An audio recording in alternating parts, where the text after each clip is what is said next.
Assalamualaikum warahmatullahi wabarakatuh.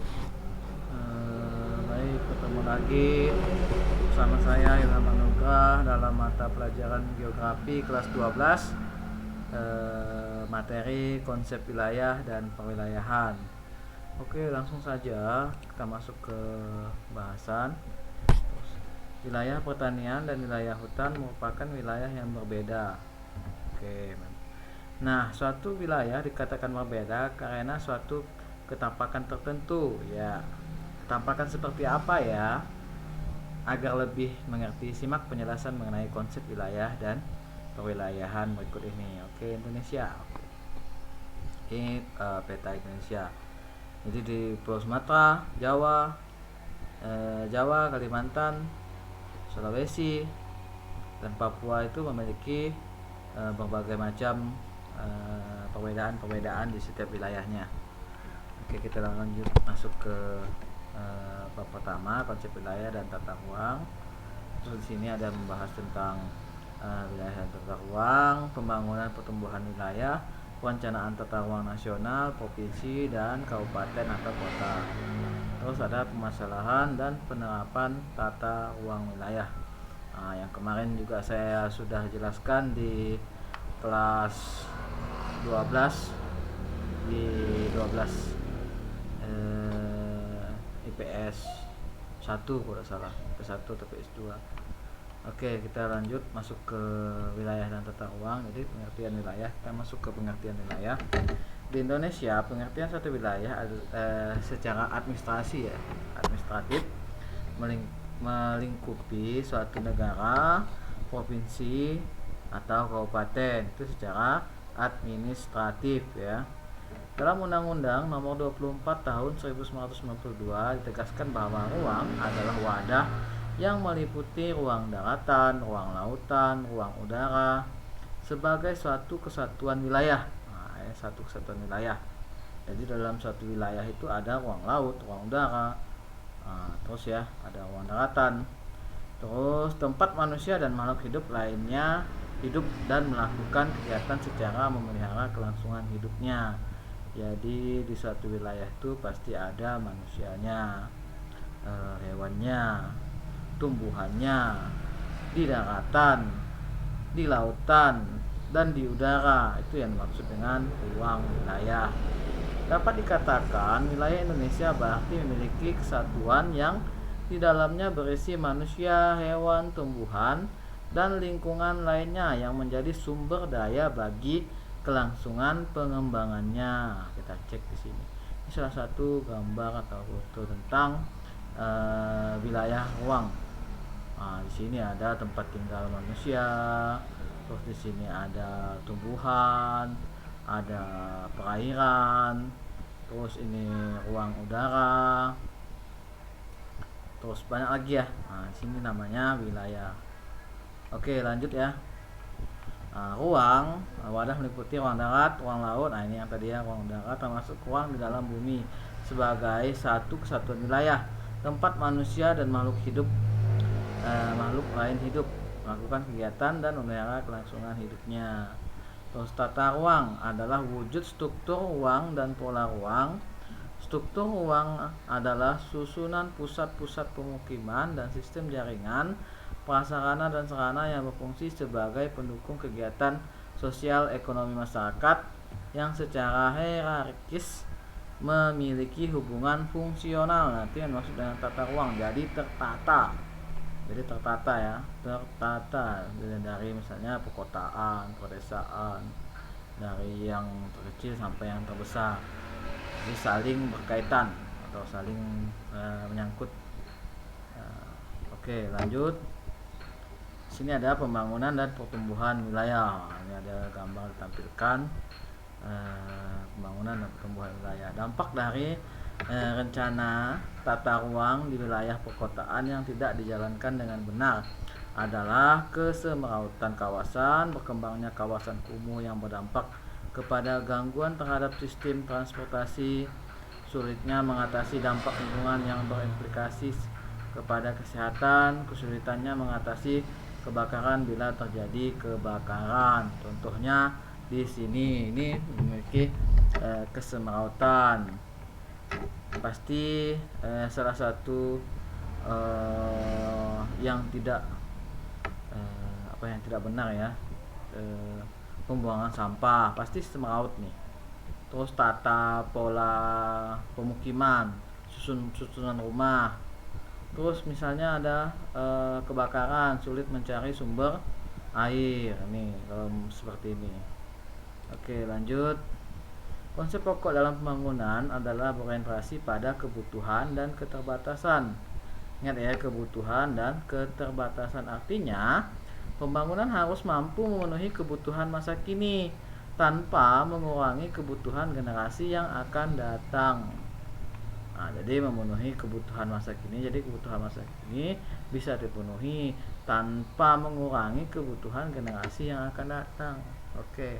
Tujuan pembangunan tersebut dapat dicapai dengan memperhatikan berbagai masalah, antara lain pengendalian pertumbuhan penduduk dan kualitas daya manusia. Maksudnya pengendalian pertumbuhan penduduk, salah satu programnya yang dibuat oleh pemerintah yaitu dengan KB atau keluarga berencana, cukup 2 anak ya. Nah, itu biar tidak melonjaknya atau melambungnya jumlah penduduk. Nah, kalau udah kelebihan penduduk, bahaya juga, banyak hal-hal yang masalah-masalah yang timbulkan. Terus kualitas sumber daya manusia. Jadi kualitas sumber daya manusia harus juga memenuhi, contohnya yang dilakukan oleh program pemerintah sekarang, wajib 9 tahun dalam masa pembelajaran, dari SD, SMP, bahkan mungkin ke tingkat SMA atau MA, itu wajib biar kualitas sumber daya manusianya baik ya. Jadi menekan tingkat putus sekolah, menekan tingkat putus sekolah biar tidak ada yang putus sekolah. Jadi warga Indonesia terhindar dari yang namanya buta huruf atau yang tidak tahu baca.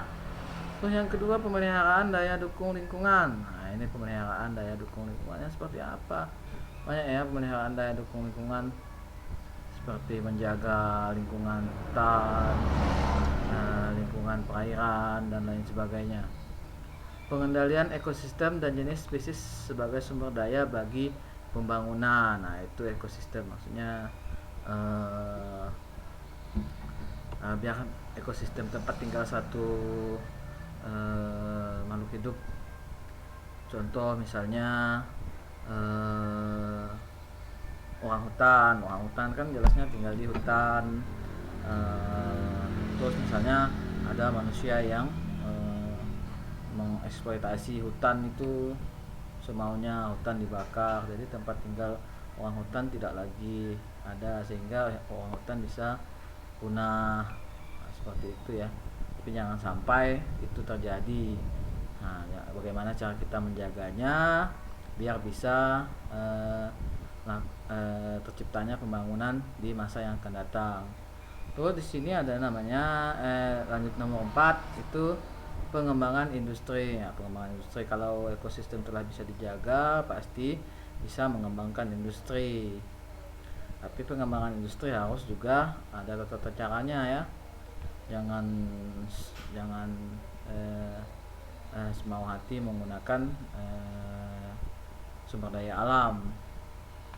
Terus yang kelima, mengantisipasi krisis energi sebagai penopang utama industrialisasi energinya, seperti minyak bumi, gas dan lain sebagainya, akan digunakan secara cukup untuk kebutuhan. Terus di sini ada Ditjen Penentuan Ruang, Departemen Pemukiman dan Pertahanan Wilayah 2020, tahun 2002. Prinsip dasar dalam pengembangan wilayah adalah sebagai growth center, di mana pengembangan wilayah tidak hanya bersifat internal wilayah, namun harus diperhatikan sebaran atau pengaruh pertumbuhan yang dapat ditimbulkan bagi wilayah sekitarnya, bahkan secara nasional. Terus yang kedua, pembangunan wilayah memerlukan upaya kerjasama pengembangan antar daerah dan menjadi persyaratan utama bagi keberhasilan pengembangan wilayah.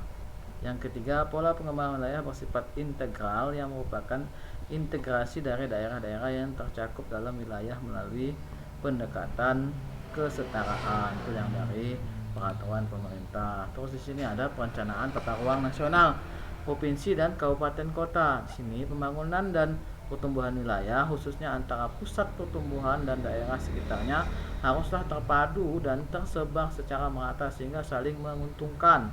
Contohnya di wilayah kita di Kalimantan Barat. Kalimantan Barat pusatnya di Pontianak. Nah, jadi Pontianak ini harus bisa menyuplai atau memberikan efek terhadap daerah-daerah sekitarnya, kabupaten kota seperti Mempawah, Singkawang, Kabupaten Sambas, Kabupaten Bengkayang dan lain sebagainya. Jadi harus tersebar, harus merata ya. Lanjut, permasalahan dalam penerapan tata ruang wilayah. Dampak dari rencana tata ruang di wilayah perkotaan yang tidak dijalankan dengan benar yaitu kesemrautan kawasan seperti ini, semraut kumuh yang berdampak kepada gangguan terhadap sistem transportasi. Ya benar. Sulitnya mengatasi dampak lingkungan yang berimplikasi kepada kesehatan. Sulitnya mengatasi kebakaran bila terjadi kebakaran. Jelas, kalau sudah kesemrautan pasti banyak sampahnya, tidak bisa mengelola sampah, apalagi yang di tepian sungai. Nah, buang sampah ke sungai, terus di sungai itu tempat mandi, tempat BAB, dipakai juga untuk masak dan lain sebagainya, banyak penyakitnya. Nah, itu pembangunan yang kurang baik ya. Nah, oke, kita lanjut. Nah, di sini ada beberapa pengertian tentang beberapa materi. Ini masuk juga materi biologi ya. Di dalam suatu ekosistem, setiap individu diartikan sebagai suatu makhluk hidup atau tunggal. Misalnya seekor ayam, seekor tikus. Jadi yang satu itu pasti tunggal. Terus di sini populasi, kumpulan dari individu sejenis secara bersamaan menempati suatu habitat pada habitat yang sama pada waktu yang sama. Ini contohnya populasi. Jadi hanya ada satu kumpulan individu di suatu tempat, sama semuanya.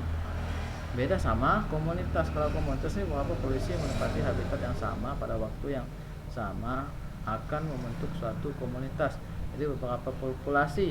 Di sini kan ada populasi kambing, terus ada populasi sapi yang hidup di dalam suatu wilayah. Sama, namanya komunitas. Dalam suatu komunitas terjadi suatu bentuk hubungan atau interaksi baik antara individu sejenis intraspesies maupun antara jenis yang berbeda antar spesies. Oke, terus kesimpulan. Di sini ada kesimpulan.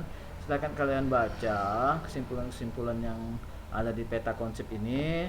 Terus untuk mencari materi tambahan silakan kalian cari di link yang telah saya sediakan ini. Oke, lanjut. Terus ini tugas ini silakan kalian jawab tugas ini di buku tugas kalian masing-masing, terus nanti diserahkan di kantor. Ingat waktu pengerjaannya disertai tanda tangan orang tua. Oke, sekian dari saya. Assalamualaikum warahmatullahi wabarakatuh.